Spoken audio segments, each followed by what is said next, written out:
नमस्कार, सुदर्शन न्यूज में आपका स्वागत है। मैं हूं मुकेश कुमार और आप देख रहे हैं जवाब तो चाहिए। ज्ञानव्यापी परिसर स्थित श्रृंगार गौरी श्री गणेश और हनुमान जी की नियमित पूजा के लिए जो याचिका हिंदू पक्ष की तरफ से दायर की गई थी, कोर्ट ने उसे सुनने योग्य मानते हुए मंजूर कर लिया है। साथ ही मुस्लिम पक्ष ने याचिका पर सुनवाई नहीं करने के लिए जो याचिका दी थी उसे खारिज भी कर दिया है। ज्ञानव्यापी मामले में हिंदू पक्षकारों की यह पहली बड़ी जीत है और अब इस मामले पर आगे सुनवाई जारी रहेगी और आगे की लड़ाई केवल नियमित पूजा करने तक ही सीमित नहीं रहेगी, बल्कि अब यह ज्ञानव्यापी परिसर पर पूर्ण अधिकार पाने तक ये लड़ाई जारी रहेगी। इतिहास गवाह है कि ज्ञानव्यापी में शिव मंदिर को तोड़कर औरंगजेब ने मस्जिद बनाई थी, बल्कि यदि इसे यह कहे कि मस्जिद बनाने से ज्यादा मंदिर तोड़ करके मस्जिद बनाई थी तो वो ज्यादा उपयुक्त होगा। ज्ञानव्यापी मंदिर के ऊपर मस्जिद के गुंबद को देखकर यह साफ प्रतीत होता है कि औरंगजेब ने जानबूझकर हिंदुओं की भावनाओं को रौंदते हुए इस बात का एहसास बार बार करवाने के लिए कि वह मस्जिद मंदिर को रौंद कर बनवाई गई थी, इसीलिए मंदिर के निशान को भी उसमें छोड़ के रखा गया। अब उनकी नजर में हिंदुओं के भावनाओं की कोई अहमियत नहीं है। यह ज्ञानव्यापी का जो ढांचा है वो साफ जाहिर करता है। आज कोर्ट में ज्ञानव्यापी पर लगे कलंक की टोपी को हटाने के लिए पहला फैसला दे दिया गया है। लड़ाई लंबी है, लेकिन आशा है कि भगवान महादेव एक बार फिर प्रकट होंगे। आज हम चर्चा करेंगे कि ज्ञानव्यापी मामले में आगे क्या क्या हो सकता है, पूरे परिसर पर हिंदू पक्ष के अधिकार को जल्द से जल्द स्थापित करने के लिए और क्या क्या चीजें की जा सकती हैं, और क्या अब तक के सर्वे के बाद हिंदू पक्ष के पूर्ण अधिकार के लिए आगे की सर्वे की भी जरूरत है, और सबसे अहम सवाल ये कि मुस्लिम पक्ष की यह लड़ाई धार्मिक है या वैधानिक। इस पर भी चर्चा करेंगे और चर्चा के लिए हमारे साथ कुछ मेहमान होंगे। लेकिन सबसे पहले जो बड़ी खबर आज जो वाराणसी कोर्ट से आई है कि याचिका को स्वीकार कर लिया गया है और सुनने योग्य माना गया है और मुस्लिम पक्ष की याचिका को खारिज कर दिया गया है अधिकार को स्थापित करने के लिए। और क्या क्या हो सकता है, ये सारी चीजें हम आज चर्चा करेंगे यहाँ पर। लेकिन उसके बाद ग्राफिक्स के जरिए हम ये जानने की कोशिश करेंगे कि ज्ञानव्यापी मामले में आगे क्या क्या हो सकता है। पूरे परिसर पर हिंदू पक्ष पूरे परिसर पर अधिकार करेंगे, इसके लिए और क्या क्या हो सकता है यह भी हम जानेंगे। लेकिन क्या है ज्ञानव्यापी विवाद, ये हम जानने की कोशिश करेंगे। मंदिर के ऊपर बनी मस्जिद नहीं लागू होता है, इस पर 1991 का एक्ट आज कोर्ट ने कहा है कि 1998 में हाई कोर्ट गई थी अंजुमन इंतजामिया कमेटी, लेकिन उसका कुछ नहीं हुआ। 1991 एक्ट का हवाला देकर निचली अदालत में कार्रवाई रोकने की मांग की गई थी, लेकिन हाई कोर्ट ने सुनवाई पर स्टे लगा दिया था उस समय। 2019 में भगवान विश्वेश्वर की ओर से विजय शंकर रस्तोगी ने याचिका दायर की थी और वाराणसी कोर्ट में याचिका यह दायर की गई थी। एएसआई से ज्ञानव्यापी परिसर का सर्वे कराने की मांग की गई थी ज्ञानव्यापी मंदिर की, ताकि सच सामने आ सके। 2020 में अंजुमन इंतजामिया मस्जिद कमेटी ने सर्वे की याचिका का विरोध किया था। याचिका में की गई ज्ञानव्यापी परिसर में पूजा की मांग की गई थी हिंदू पक्ष की तरफ से, और 1991 में पुजारियों ने वाराणसी कोर्ट में फिर से याचिका लगाई थी। मंदिर के ऊपर बनी मस्जिद ये सब है, और इस पे 1991 का जो एक्ट है प्लेसेस ऑफ वर्शिप एक्ट वो लागू नहीं होता है, ये बात कोर्ट ने आज कह दिया। 1991 एक्ट का हवाला देकर निचली अदालत में कोर्ट की कार्रवाई रोकने की मांग की गई थी। तो ये तो सच्चाई है कि क्या है ज्ञानव्यापी विवाद, ये पूरा विवाद हमने देखा। उसके बाद हिंदू पक्ष का दावा क्या है और मुस्लिम पक्ष का दावा क्या है, यह भी आपको बताएंगे ग्राफिक्स के जरिए। हिंदू पक्ष का दावा है कि ज्ञानव्यापी के वजूखाने में 12 फीट 8 इंच जो है वो 12 फीट 8 इंच का शिवलिंग है, और कई हिस्सों में स्वास्तिक के निशान सर्वे के दौरान मिले हैं। वहां पर मंदिर के ऊपर मस्जिद का आकार दे दिया गया, टोपी आकर के पहना दी गई है। दीवारों पर संस्कृत में श्लोक और मंत्र लिखे हैं, ये भी पता चला। ज्ञानव्यापी के वजूखाने में 12 फीट 8 इंच का शिवलिंग जो है वो मिला है। ज्ञानव्यापी में हिंदू और कई हिंदू देवी देवताओं के प्रतीक चिन्ह है, स्वास्तिक के निशान है। मंदिर के ऊपर मस्जिद का आकार दे दिया गया है, दीवारों पर संस्कृत के श्लोक और मंत्र लिखे हुए हैं। ये सारी चीजें जो हैं वो सर्वे के दौरान सामने आ चुकी है। ज्ञानव्यापी के वजूखाना में केवल एक फव्वारा है। हिंदू पक्ष के सभी दावे झूठे। ये मुस्लिम पक्ष ने क्या कहा वो मैं बता रहा हूं। उनका दावा है कि ज्ञानव्यापी श्री काशी विश्वनाथ मंदिर के एक्ट 1983 का ज्ञानव्यापी के वजूखाने में केवल एक ही फव्वारा है और हिंदू पक्ष के सभी दावे झूठे हैं, ऐसा मुस्लिम पक्ष का कहना है। और जो शिवलिंग वहां पर मिला है उसे मुस्लिम पक्ष फव्वारा कह रहा है। अब आज का फैसला, आज जो वाराणसी कोर्ट ने फैसला दिया है वो फैसला भी मैं आपको सुनाता हूं कि वाराणसी कोर्ट ने आज कहा कि कोर्ट ने श्रृंगार गौरी की पूजा की मांग करने वाली याचिका को स्वीकार कर लिया। सुनने योग्य मानते हुए जज अजय कृष्ण विश्वेश ने सुनाया यह फैसला और कहा कि ये जो याचिका है वो सुनने योग्य है और 1991 का पूजा अधिनियम ज्ञानवापी पर लागू नहीं होता है और अगली सुनवाई जो है वो 22 सितंबर को होगी। साफ तौर पे इसमें महत्वपूर्ण ये है कि प्लेसेस ऑफ वर्शिप एक्ट जो 1991 का है वो इस ज्ञानव्यापी मामले में लागू नहीं होता है। ये एक बहुत बड़ा मामला है और सुनने योग्य मान लिया गया।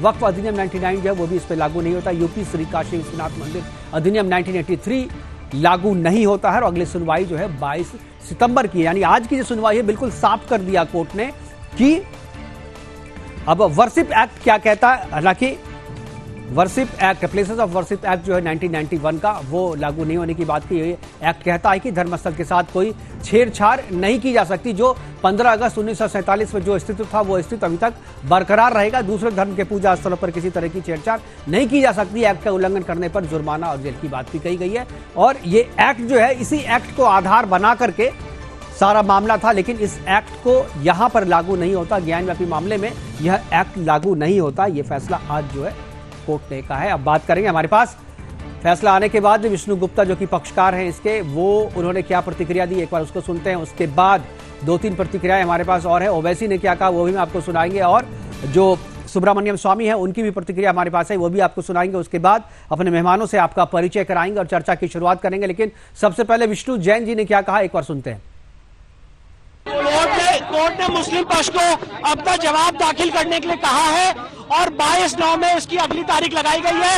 इस जजमेंट के बहुत बड़े मायने हैं क्योंकि जो हमारी कमीशन की रिपोर्ट है अब वो पढ़ी जाएगी, उसके खिलाफ उनको ऑब्जेक्शन देना पड़ेगा और जो कमीशन की रिपोर्ट में शिवलिंग बरामद हुआ है अब उसमें आगे बात होगी। ये सारी महिला याचिकाकर्ताओं के लिए बहुत बड़ी जीत है। कोर्ट ने मुस्लिम पक्ष को अपना जवाब दाखिल करने के लिए ये जो आज ऑर्डर आया है इससे देश में अब बहुत सी चीजें शुरू हो जाएंगी। हर कोई जाकर ये कहेगा कि नहीं 15 अगस्त 1947 से पहले से हम यहां पर थे, तो फिर 1991 का जो places of religious worship act है वो तो उसका मकसद ही फेल हो जाता है। ये सारा मसला 1991 का जो प्लेसेस ऑफ वर्शिप एक्ट है उसको लेकर के है। ये फैसला हिंदू पक्षकारों की एक बहुत बड़ी जीत है। हमारे साथ बात करने के लिए मौजूद है विनोद बंसल जी, राष्ट्रीय प्रवक्ता वीएचपी के। इसके अलावा अश्वनी दुबे जी हैं, वरिष्ठ अधिवक्ता सुप्रीम कोर्ट के, और रेहान खान है मुस्लिम स्कॉलर के तौर पे, और मोहम्मद अब्दुल जलील सिद्दीकी है हमारे पास जो मुस्लिम पक्ष की तरफ से बात रखेंगे। सभी मेहमानों का स्वागत है और चर्चा की शुरुआत जो है मैं रेहान खान से करना चाहूंगा और जानना चाहूंगा कि आज का जो ये बनारस कोर्ट का जो फैसला है वो उस फैसले को किस तरीके से देखते हैं और 2-3 चीजें जो साफ की गई है कोर्ट की तरफ से, उसके बाद से मुस्लिम जो पक्षकार है उनकी भी मैं प्रतिक्रिया लूंगा और उसके बाद जो है अश्वनी दुबे जी से मैं बात करूंगा और उनसे जानना चाहूंगा कि अब आगे क्या होगा, क्या कार्रवाई की जाएगी हिंदू पक्ष की तरफ से। रेहान खान जी, क्या रेहान खान क्या आपको आवाज मिल रही है मेरी?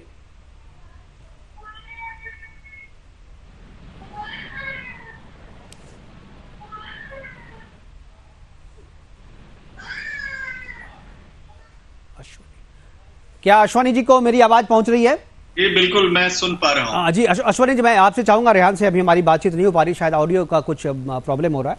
तो अश्वनी जी, मैं अब चाहूंगा कि अब आगे क्या होगा। क्या जो सर्वे किया गया था, सर्वे की जो रिपोर्ट है, क्या इस रिपोर्ट के मुताबिक जो रिपोर्ट में जो कहा गया है कि अंदर में मस्जिद है, तो ये तो अभी है जो याचिका सुनी गई है नियमित पूजा के लिए, क्या ज्ञानव्यापी परिसर में हिंदू पक्ष का पूरा अधिकार भी होगा?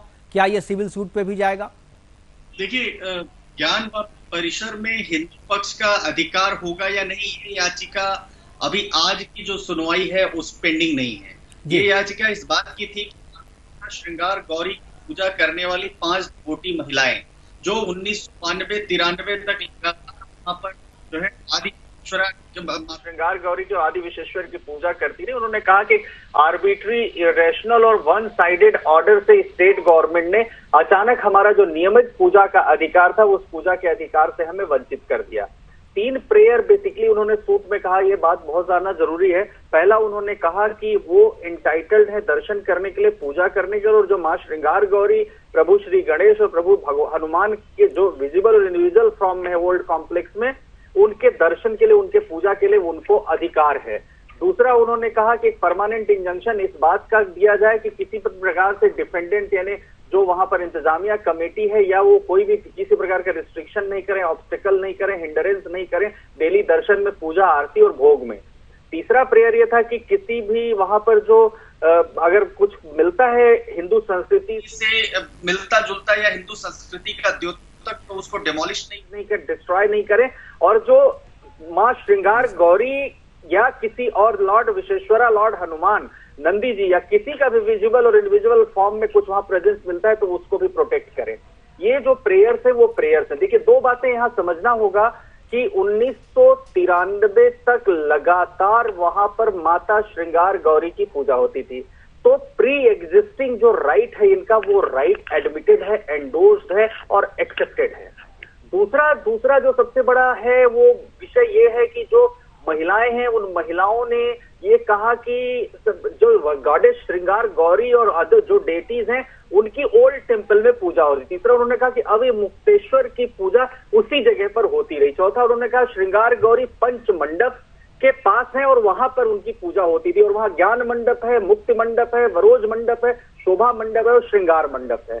एक और जो बात है कि मार्केश्वर जो है वो अंडरग्राउंड है, इनविजिबल है और डिवोटीज उनकी पूजा करते हैं, और हिंदू जो हैं ओनर है सारी जमीन के जो अंदर है, और पंचकोशी परिक्रमा हमेशा से डिवोटीज के द्वारा होती है। ये सारे पॉइंट्स लेकर के गए। अब दोस्तों उसके बाद होता क्या है कि प्लेसेस ऑफ वर्शिप एक्ट 1991 में, देखिए दो बातें और मैं कहूंगा, वर्शिप सिर्फ और सिर्फ पूजा से संबंधित है, यानी जो और कम्युनिटी है वो प्रेयर ऑफर करती हैं, हम वर्शिप करते हैं, मतलब आप जो लोग हैं वो हिंदू, जैन, बुद्ध, सिख वो वर्शिप करते हैं। तो प्लेसेस ऑफ वर्शिप एक्ट आया ही कुछ पर्टिकुलर कम्युनिटी को ऑब्स्ट्रक्ट करने के लिए। अब भारत के संविधान में जुडिशियल रिव्यू यानी अदालतों में जाने का अधिकार हर एक इंडिविजुअल का है, लेकिन इस कानून से अदालत में जाने का अधिकार ले लिया गया जो आर्बिट्री और इरेशनल है और अनकॉन्स्टिट्यूशनल है। तीसरा एक सबसे बड़ा विषय उसमें एक और ये है कि जो टाइमलाइन दी, रेट्रोस्पेक्टिव डेट से टाइमलाइन कभी लॉ में नहीं होता है। कहा कि 15 अगस्त 1947 तक जो रिलीजियस स्ट्रक्चर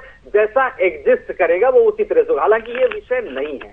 तो आज जो एप्लीकेशन लगी वहां इंतजामिया कमेटी की, उन्होंने कहा कि भाई ये प्लेसेस ऑफ वर्शिप एक्ट के मुताबिक रिलीजियस कैरेक्टर को चेंज करने की कोशिश कर रहे हैं। दूसरा उनका प्रेयर सिर्फ यही नहीं था, दूसरा ये था कि जो वक्फ एक्ट है, वक्फ एक्ट के मुताबिक भी उनकी वो ये जो है एप्लीकेबल नहीं है, क्योंकि अगर एक बार प्रॉपर्टी कोई वक्फ में निहित हो गई तो उस पर वो इंडिविजुअल का राइट जो है खत्म हो जाता है। उस पर यह था कि जो सेक्शन 85 है वक्फ एक्ट का, उसकी बात। तीसरी बात उन्होंने कहा कि उत्तर प्रदेश श्री काशी विश्वनाथ एक्ट 1983, 3 बिंदुओं पर बहस हुई। पहले बिंदु पर अदालत ने कहा कि प्लेसेस ऑफ वर्शिप एक्ट में रिलीजियस कैरेक्टर चेंज करने की बात कही गई है, ना कि वहां पर उसको एसर्टेन करने, माने ये समझने के लिए अंदर बिल्कुल है या मां पार्वती है। दूसरी बार वक्फ एक्ट के लिए कोर्ट ने कहा कि वक्फ एक्ट इसलिए नहीं होगा क्योंकि ये जो डेवोटीज है इनका उससे कोई लेना देना नहीं है और ये स्ट्रेंजर है कंप्लीटली। तीसरा, उत्तर प्रदेश काशी विश्वनाथ पंचकोशी परिक्रमा की बात कही, उन्होंने कहा कि वो भी बड़ा क्लियर है कि इनके ऊपर एप्लीकेबल नहीं, तो बड़ा कैटेगोरिकल जजमेंट दिया है कोर्ट ने। तो अब मुकदमा चलेगा। दूसरा प्रश्न आपने पूछा, अगला 30 सेकंड, उसके बाद आप अगले पैनलिस्ट के पास जाइएगा। तो अब अदालत में 22 सितंबर की जो डेट लगी है उस डेट पर रिप्लाई आएगा और रिप्लाई रिजॉइंडर, उसके बाद प्लीडिंग्स चलेंगी। तो अभी ऐसा नहीं कि इनको राइट मिल गया पूजा करने का, लड़ाई अभी बड़ी लंबी है हिंदू पक्ष की। बिल्कुल यही बात मैंने कहा कि लड़ाई अभी लंबी है, लेकिन पहली जीत एक तरह से कह सकते हैं, जब well begun is half done, तो पहली शुरुआत आपकी हो गई है और शुभ शुरुआत है। सोमवार का दिन है, महादेव का दिन है और आज ये अच्छी खबर आई है, तो हम लोग थोड़ा पॉजिटिवली ले रहे हैं कि शायद आगे भी अच्छा ही होगा। रेहान खान जी, आवाज आ रही है आपको? जी सर। रेहान खान जी, क्या आपको आवाज मिल रही है? जी आवाज आ रही है जी। आप इस पे, ये जो आज जो फैसला आया है, इस पे आपकी क्या प्रतिक्रिया है? क्या आपको लगता है कि कोर्ट का जो फैसला है, आप लोग हायर कोर्ट में जाकर के अपील करने वाले हैं, या आपको लगता है कि नहीं ये फैसला जो है वो सही है, मान लेना चाहिए? नहीं, बिल्कुल ये तो हमारा अधिकार है, हम तो हाई कोर्ट बिल्कुल जाएंगे, लेकिन मतलब ये है कि इस तरह के फैसले जो आए हैं इस तो हमें उम्मीद थी कि हाँ भाई ये फैसला आएगा, हमारे हक में तो आ ही नहीं सकता ना। क्यों नहीं, इसकी हमें उम्मीद थी। मतलब आपको कोर्ट से कोई उम्मीद नहीं है? कोर्ट को आप क्या समझते हैं? हमें कोर्ट गलत फैसला देता है? हमें तो कानून के भी ऊपर हमें तो कानून पे भी उम्मीद है, कोर्ट से भी उम्मीद है और हर मतलब संविधान से भी उम्मीद है, लेकिन खैर आपको नहीं है ना, इसलिए थोड़ा सा आपको जो है ये आपको कैसे लगा कि मुझे नहीं है? मैं तो स्वागत कर रहा हूँ, कोर्ट ने जो कहा, विरोध तो आप कर रहे हैं। तो नहीं, मैं विरोध क्यों करूंगा सर, हमारी इतनी कहाँ औकात है कि हम विरोध करें, और ये तो हमें पहले ही मालूम था कि ठीक है हमारे हक में नहीं आएगा। कौन बताता है सर आप लोगों को पहले से, कौन बता देता है कोर्ट के भीतर से कि फैसला ये आने वाला है? सर हम तो सर बहुत ही गरीब आदमी, हम तो बहुत गरीब कौम से हैं, हमें तो इस चीज का पहले ही इल्म था, ठीक है। लेकिन मैं बस ये थोड़ी सी बात जो आपके सामने वो रखना चाह रहा हूँ कि अधिनियम की धारा 4 ये घोषित किया जाता है कि 15 अगस्त 1947 को जो धार्मिक स्थल जिस संप्रदाय का था वो आज और भविष्य में भी उसी का रहेगा। ठीक है, इस पे तो कोर्ट ने अपनी बात साफ कर दी है। अब मुझे आपसे बहस की, आप हमसे बहस करें, इसका कोई फायदा नहीं है। इस पे तो कोर्ट ने साफ कह दिया, अश्वनी जी ने भी अभी बिल्कुल साफ कर दिया इस मामले को, इसलिए बार बार एक ही चीज पे आने का कोई मतलब नहीं है। मोहम्मद अब्दुल जलील सिद्दीकी साहब है, मुस्लिम पक्ष के, रखेंगे। सिद्दीकी साहब, क्या आपका क्या पक्ष है? क्या आपको लगता है जो रेहान खान कह रहे हैं वही आपका पक्ष है या कुछ अलग कहना चाह रहे हैं? एडिटर साहब, सुदर्शन न्यूज के और तमाम मेरे स्कॉलर साहब का मैं तहे दिल से इस्तकबाल करता हूँ कि इस जो डिबेट में वो सब लोग तशरीफ लाए, और मैं इस शेर के साथ अपनी बात शुरू करूंगा कि मजहब नहीं सिखाता आपस में बैर रखना, मजहब नहीं सिखाता आपस में बैर रखना, हिंदी है हम वतन है हिंदुस्तान हमारा, हम बुलबुलें हैं इसकी ये गुलस्तान हमारा, और सारे जहां से अच्छा हिंदुस्तान हमारा।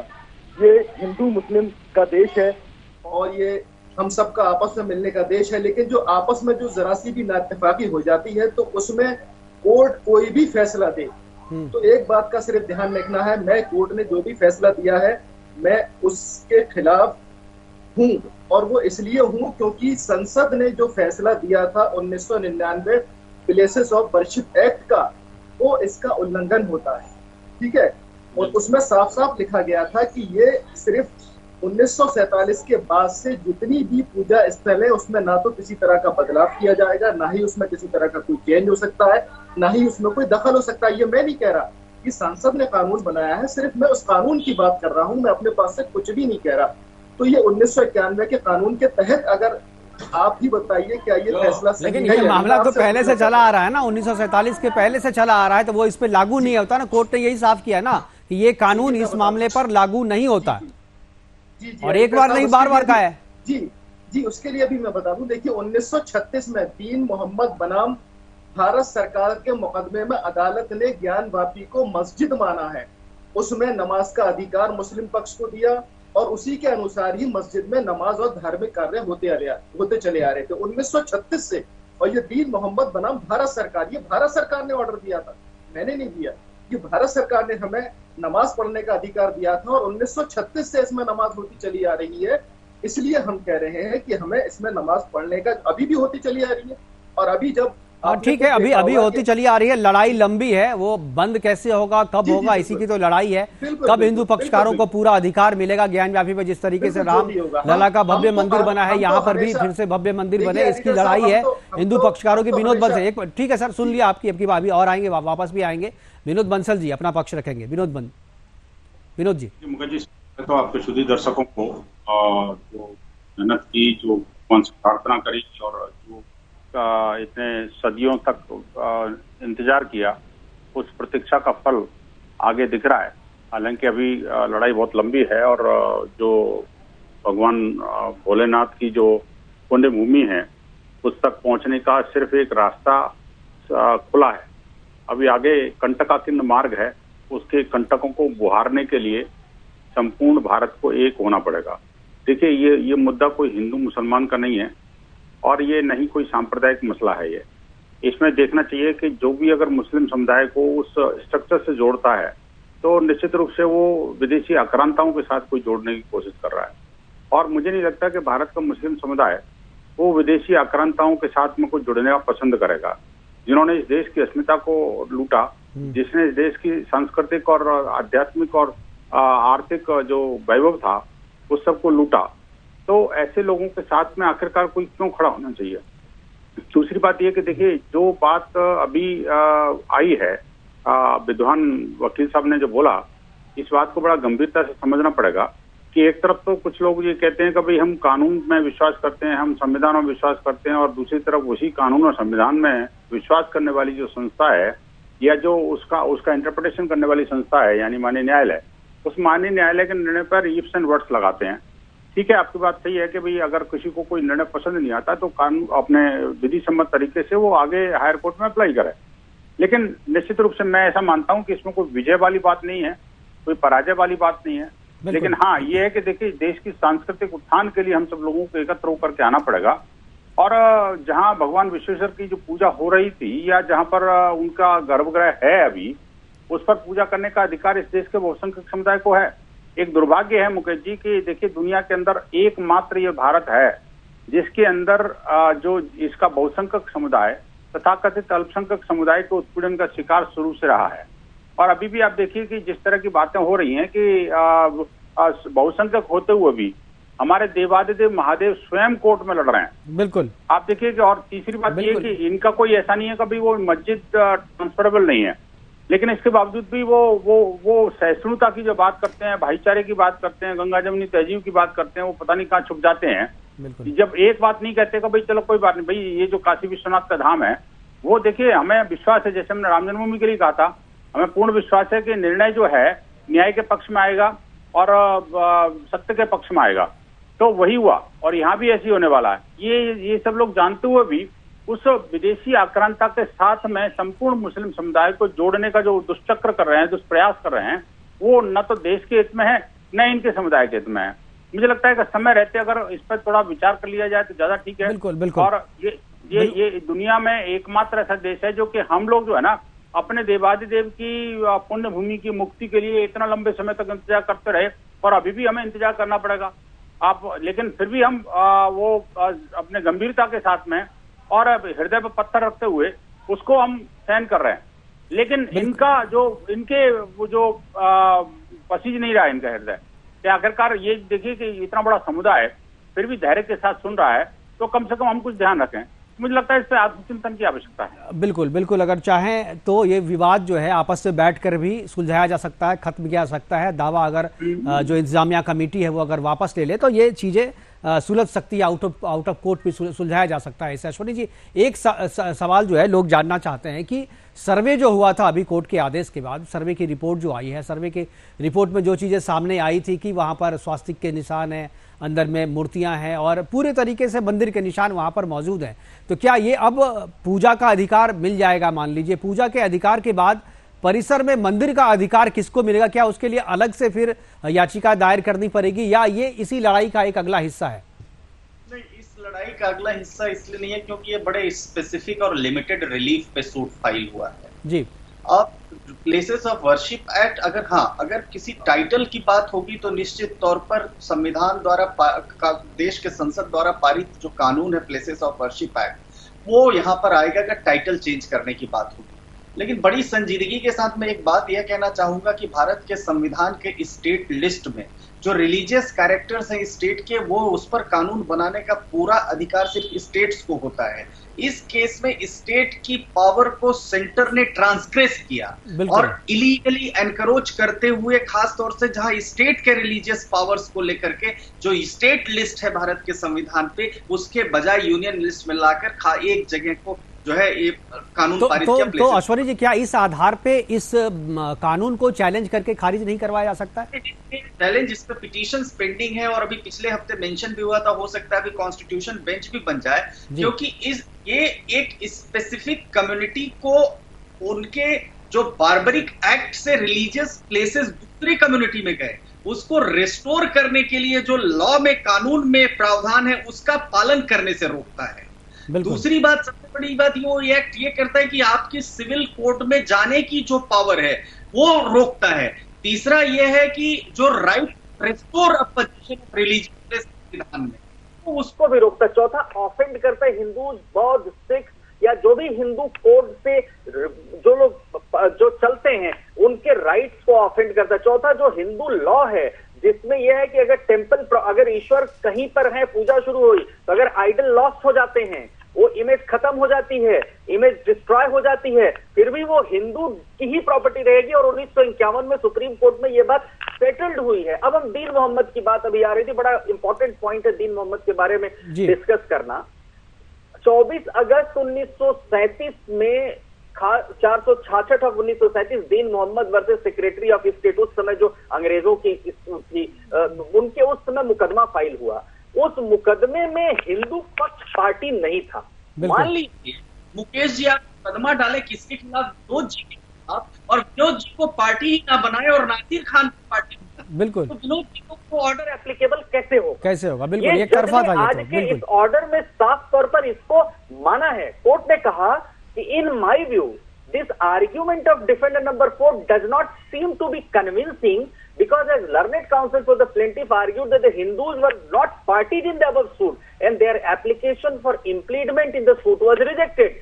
Therefore, decree passed in the above mentioned suit cannot have binding effect against the plaintiffs or the Hindu community, and the right to worship cannot be बिल्कुल जो सारे जो प्रमाण हैं, सारे जो तथ्य हैं, सारे जो तर्क है वो हिंदू पक्ष में है। और किसी भी तरीके से अगर ये लड़ाई आगे भी जाती है, अगर लीगल लड़ाई भी हो, तो निश्चित तौर पे वो हिंदू के पक्ष में ही आएगा, हिंदू पक्षकार की ही जीत होगी। रेहान साहब और सिद्दीकी साहब, मैं दोनों से एक सवाल पूछना चाहता हूं कि क्या जो मुस्लिम पक्षकार है, ये लड़ाई जो है ज्ञानव्यापी की, क्या ये धार्मिक लड़ाई लड़ रहे हैं या लीगल लड़ाई लड़ रहे हैं?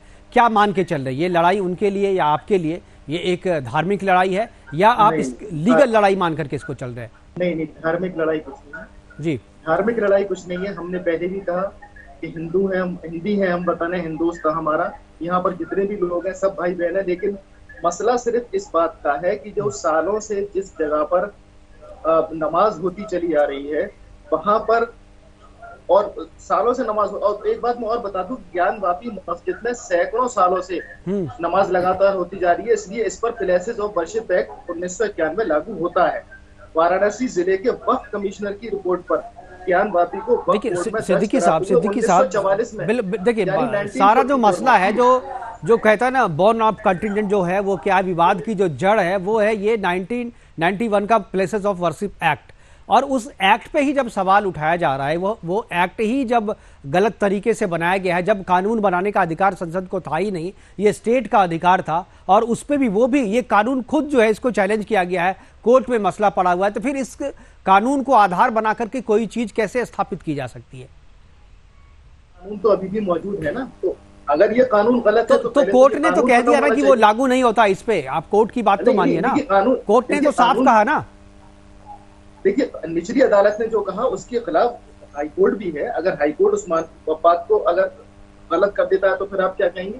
ये मैं नहीं कह रहा, अगर 1991 का जो भी एक्ट है वो अगर उसको खत्म कर दिया जाता है कि उस कानून को बिल्कुल खत्म कर दिया गया, संसद से पास हो गया, तभी वो खत्म होगा, क्योंकि वो संसद में पास हुआ था, इसलिए वो संसद में ही खत्म होगा, कोर्ट के कहने से खत्म नहीं हो सकता। हाँ, कोर्ट अपना ये फैसला जरूर दे सकती है। ये आपको किसने कह दिया? जो कानून अगर संसद ने बनाया है तो संसद ये करे, कोर्ट खारिज कर सकती है, सुप्रीम कोर्ट चाहे तो। कोर्ट खारिज कर सकती है, लेकिन खारिज किया तो नहीं कोर्ट ने। नहीं, आपने जो कहा मैं उसको काट रहा हूँ, जो कोर्ट ने गलत जरूर बताया, लेकिन कोर्ट ने इस चीज को खारिज नहीं किया। अभी खारिज करने वाले पे तो सुनवाई हो ही नहीं रही है ना, अभी तो सुनवाई दूसरे चीज पे हो रही है। कोर्ट ने भी एक्सेप्ट कर लिया है, और जो पूजा करने का जो अधिकार जो महिलाएं मांग रही थी उस पर विचार करने के लिए, क्योंकि आप लोग कह रहे थे कि भाई याचिका स्वीकार नहीं की जाए, तो कोर्ट ने अगर याचिका स्वीकार कर ली है तो कोई मेरिट के आधार पे की होगी। Worship of places of worship act जो है उस पर लागू नहीं हो रहा है। तो आप लोग बार बार उसी चीज को कह रहे हैं जिसको कोर्ट खारिज कर चुका है। नहीं, देखिए, हम तो सिर्फ कानून के तहत लड़ रहे थे। कानून जो बनाया गया था 1991 का, वही तो हम पेश कर रहे थे सामने। अब कोर्ट ने कह दिया कि नहीं भाई, ये कानून तो गलत है, ठीक है। तो हम ऐसा तो नहीं है कि हम कोर्ट को गलत कह रहे हैं या सुप्रीम कोर्ट को गलत कह रहे हैं, हम तो जो कानून हमें दिया गया था उसी कानून के तहत हम अपनी लड़ाई लड़ रहे थे। अब अगर एक सवाल का रेहान जी और सिद्दीकी जी दोनों जी, आप दोनों से सवाल है मेरा कि जो ज्ञानव्यापी में जो मस्जिद जिसे आप कह रहे हैं, क्या उसको देखने से आपको नहीं लगता है कि वो मंदिर के ऊपर में बनाया गया है? उसकी जो दीवारें हैं वो मंदिर की दीवारें आपको नहीं लगती?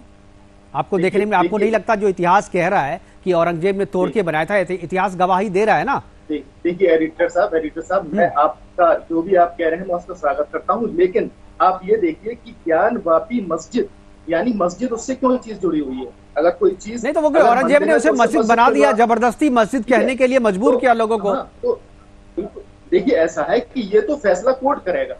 नहीं, मैं कोर्ट से बाहर, मैं आपको एक सामान्य नागरिक की तरह मैं आपको बोल रहा हूं कि पहली नजर में जब उस स्ट्रक्चर को आप देखते हैं तो आपके दिमाग में क्या आता है? हाँ, तो देखिए एक तरफ बिल्कुल मंदिर की दीवार है, मैंने खुद देखी, एक तरफ मंदिर की दीवार है, दूसरी तरफ मस्जिद है, यानी दोनों चीजें साथ साथ हैं। एक तरफ क्या कहते हैं, मस्जिद में सालों से नमाज होती चली आ रही है, दूसरी तरफ मंदिर भी है।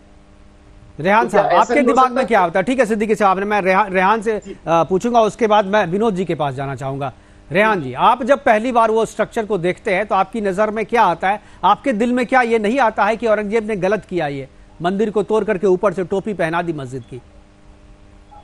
बात कर रहे हैं हम तो पहले ही बोलते हैं कि कोई भी किसी की धर्म आस्था तोड़ के हम अपनी जो धर्म आस्था का झंडा ऊंचा नहीं कर सकते।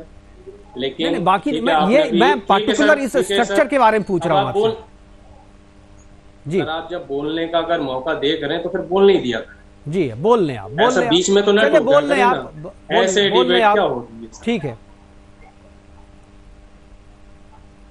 तो आपने कहा कि हेलो, आप पूछ रहा हूं तो आप बोल नहीं रहे, आप चुप हो जा रहे हैं, फिर मैं टोकूंगा तो बोलेंगे आप बोलने नहीं दे रहे मुझे। सुन पा रहे हैं आप? मैं सुन पा रहा हूं, आप बोलिए। हाँ ठीक है, अभी आपने कहा कि ये धर्म की लड़ाई है या किसी की कोई जाति मामले की अपनी लड़ाई लड़ रहा है या मुस्लिम पक्ष का कोई भी जो अपने फायदे के लिए लड़ रहा। तो देखिए इन जो मुद्दों से जो भी जो मुद्दे उठते हैं मस्जिद या मंदिर के, मेरा सवाल ये नहीं था, इसलिए आपने जवाब दे दिया था। मेरा सवाल ये था कि उस पर्टिकुलर स्ट्रक्चर को देख करके पहली बार आपके दिल में क्या आता है? आपको क्या नहीं लगता है कि औरंगजेब ने ये गलत किया, मंदिर को तोड़ करके, शिव मंदिर को तोड़ करके एक टोपी पहना दी और उसे मस्जिद बना दिया? आपको लगता है हर मस्जिद, हाँ, आपको लगता है हर मस्जिद जो है मंदिर तोड़कर ही बनाई गई है? आपको तो कुछ भी लग सकता है ना।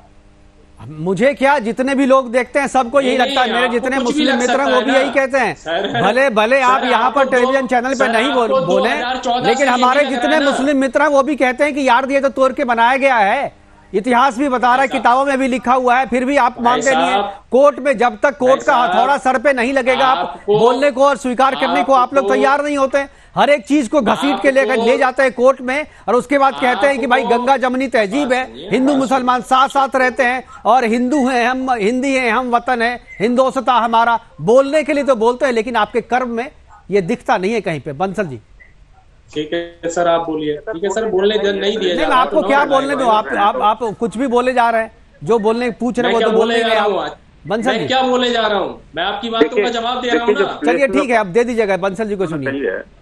ये जो प्लेसेस ऑफ वर्शिप की जो बात मंदिर है, मंदिर तोड़कर मस्जिद शुरू से एक ही एक्ट को ये लोग रेफर कर रहे हैं जी।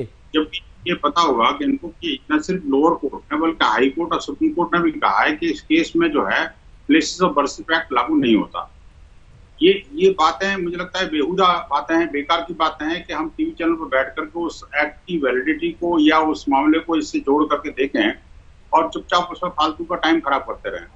ये माननीय न्यायालय का निर्णय है और संसद का कानून है। ये संसद के बनाए हुए कानून पर सिर्फ न्यायालय निर्णय दे सकता है और न्यायालय जो है न सिर्फ लोअर कोर्ट बल्कि सुप्रीम कोर्ट तक कह चुका है कि भाई इस मामले में सुनवाई लोअर कोर्ट कर सकता है, इसमें प्लेसेस ऑफ वर्शिप एक्ट लागू नहीं होता। इसलिए एक तो वो बात खारिज हो जाती है। दूसरी बात ये कि जो भी माननीय न्यायालय ने अभी शुरुआत की है उस शुरुआत को मुझे लगता है कि इनको सबको ताली बजा करके स्वागत करना चाहिए कि ठीक है, तथ्य और सत्य सामने आने चाहिए देश के सामने। देश को पता लगना चाहिए कि आखिरकार पहले अगर इतिहास में कुछ विकृतियां हैं तो उनमें करेक्शन कैसे होना चाहिए। और इसमें देखिए हिंदू समाज बड़ा सहिष्णु समाज है, सदियों से अपने आराध्य देव की पुण्य भूमि की मुक्ति के लिए प्रयास करता रहा, लेकिन फिर भी उसको अभी तक सफलता नहीं मिली। और ये इनका कोई ये नहीं है कभी कोई पैगंबर मोहम्मद यहाँ पर पैदा हुआ हो या कोई उनकी कोई और उनका परिजन कोई यहाँ पैदा हुआ हो जिसकी वजह से ये स्थान बदल नहीं सकता। तीसरी बात आपने जो कहा कि भाई टोपी पहनाने वाली बात, तो देखिए ये तो इनकी प्रवृत्ति, प्रकृति और संस्कृति है। खुद की गोल टोपी पहनाओ और मंदिरों के ऊपर भी गोल टोपी चढ़ा दो। तो ये तो सर्वे में भी साफ जाहिर हो गया है और साफ सारे चैनल्स ने, टीवी चैनल ने ब्रॉडर व्यू में दिखाया है सारा कि भी किस तरह से गुंबद के ऊपर गुंबद चढ़ाया गया और जिस तरह से भगवान देवादिदेव महादेव की जो अपने शिवलिंग प्रकट हुआ और जिस तरह का जो परिसर पूरा देखा, श्रृंगार गौरी माता के मंदिर की पूजा जो पहले से होती थी। आप देखिए कि देश के जो तथाकथित सेकुलर जो सरकारें थी, समाजवादी सरकार ने पहले मंदिर पर हमला किया और अब इन्होंने राम मंदिर को रोकने की कोशिश करी। उसी समाजवादी पार्टी की सरकार ने उसी नमाजवादी लोगों के उसके लिए ये काशी विश्वनाथ के मंदिर में पूजा को हमें रोका गया। तो उन महिलाओं ने जो बिल्कुल सही कहा आपने विनोद जी, लेकिन एक चीज मैं आपसे जानना चाहूंगा, समय कम है हमारे पास। ये जो सर्वे के बीच में जो शिवलिंग निकल के आए थे, सामने प्रकट हुए थे भगवान शिव, तो क्या उनकी पूजा अभी भी तो वो वैसे ही अवहेलना की शिकार है? उनका पूजा तो उनकी हो नहीं रही है, कोई जल तो उन पे चढ़ाया नहीं जा रहा है। तो क्या कोर्ट से ये भी मांग की जाएगी कि अब शिवलिंग की पूजा करने का भी अधिकार दिया जाए? हाँ, निश्चित रूप से ये दोनों चीजें लंबित हैं और जहाँ श्रृंगार गौरी की बात है वहीं देवादिदेव महादेव की बात है। पूजा दोनों को अलाउ करनी चाहिए, दोनों की पूजा का अधिकार हिंदू समाज को होना चाहिए और हमें आशा है कि माननीय न्यायालय जल्दी से जल्दी इसमें निर्णय देगा। आप देखिए कि हिंदू समाज की सहिष्णुता की भी एक जबरदस्त परीक्षा है इस समय। बिल्कुल, आप अगर ऐसा कोई मान लो इनके साथ होता, मुसलमानों के साथ होता, तो अब तक जाने क्या क्या कर चुके होते ये लोग। तो अभी लेकिन हिंदू समाज ये जो सहिष्णुता के साथ में सदियों से ये सब दंश झेल रहा है और अभी भी लगभग साल भर हो चुका है इसको भगवान को प्रकट हुए और अभी तक जो है ना ये हिंदू समाज बिल्कुल अभी भी उसी फॉर्मेट पे है और अभी तक जो है अवहेलना की शिकार है और अभी तक जो है पूजा की शुरुआत भी नहीं की गई है और कब की जाएगी इसकी कोई समय भी अभी तय नहीं है। फिलहाल हमसे जुड़ने के लिए रेहान जी आपका, जलील सिद्दीकी साहब आपका, अश्विनी दुबे जी आपका, विनोद बंसल जी आपका बहुत बहुत धन्यवाद। आप जुड़े और अपनी बातें हमारे साथ साझा की। लेकिन ज्ञानव्यापी की ये लड़ाई में जो चल रही थी लंबी लड़ाई है, लेकिन आज एक पहली छोटी सी जीत जो है सामने आई है। लेकिन इस जीत के मायने बहुत बड़े हैं, इस जीत के मायने इतने बड़े हैं कि जो चीज लोग सोच रहे हैं, जो हिंदू पक्ष सोच रहा है कि ना सिर्फ यहाँ पर श्रृंगार गौरी, श्री गणेश और भगवान महावीर, भगवान बजरंगबली की पूजा करने की इजाजत यहाँ पर मिलेगी, बल्कि जो शिवलिंग मिला है सर्वे में उस शिवलिंग की भी पूजा होगी और अंततोगत्वा जो है जो ज्ञानव्यापी परिसर है उस पे हिंदू पक्ष का अधिकार होगा और वहां पर फिर से वही भव्य मंदिर फिर से बन के तैयार होगा जो आतताई औरंगजेब ने तोड़कर नेस्तनाबूद कर दिया था और वहां पर मस्जिद बना दी थी। तो लोगों को इंतजार है कि कब वो दिन आएगा जब ज्ञानव्यापी परिसर में फिर से वही भव्य भगवान शिव का मंदिर बनकर तैयार होगा। फिलहाल अभी के लिए इतना ही, दीजिए इजाजत, नमस्कार।